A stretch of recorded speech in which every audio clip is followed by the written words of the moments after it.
प्रेम से बोलिए शंकर भगवान की जय। आइए सभी श्रोतागण शुक्रवार प्रदोष व्रत की कथा श्रवण करते हैं।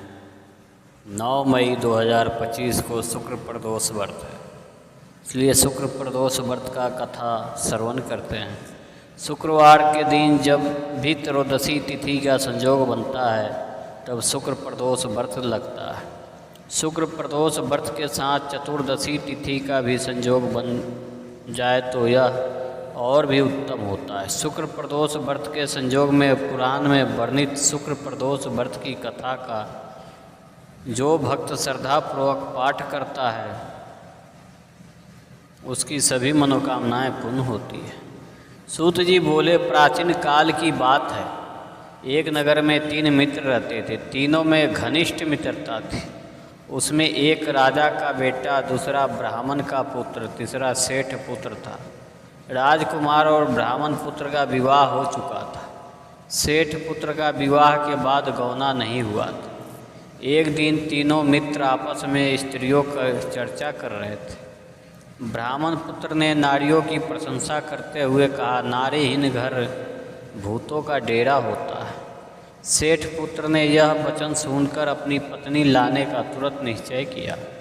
सेठ पुत्र अपने घर गया और अपने माता पिता को अपना निश्चय बताया। उन्होंने बेटे से कहा कि शुक्र देवता डूबे हुए हैं, इन दिनों बहू बेटियों को उनके घर से विदा कराकर लाना शुभ नहीं है, अतः शुक्रोदय के याद तुम अपनी पत्नी को विदा करा लाना। सेठ पुत्र अपनी जिद से टस से मस नहीं हुआ और वह अपने ससुराल जा पहुंचा। सास ससुर को उसके इरादे का पता चल गया। उन्होंने उसको समझाने की कोशिश की किंतु वह नहीं माना, अतः उन्हें विवश होकर अपनी कन्या को विदा करना पड़ा।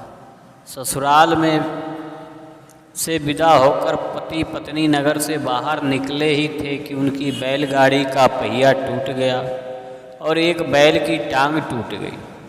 पत्नी को भी काफ़ी चोट आई। सेठ पुत्र ने आगे चलने का प्रयत्न जारी रखा।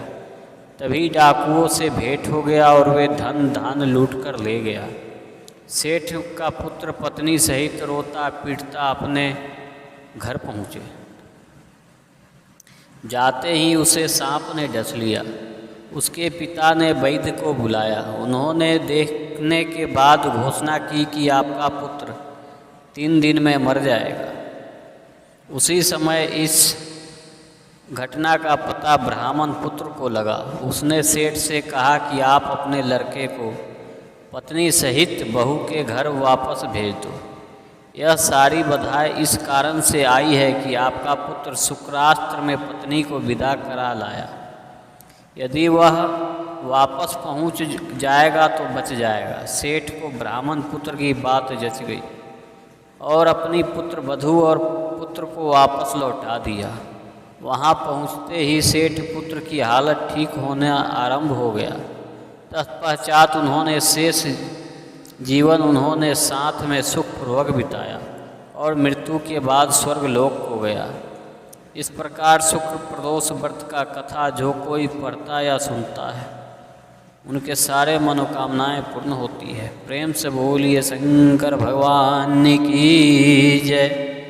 माता पार्वती की जय।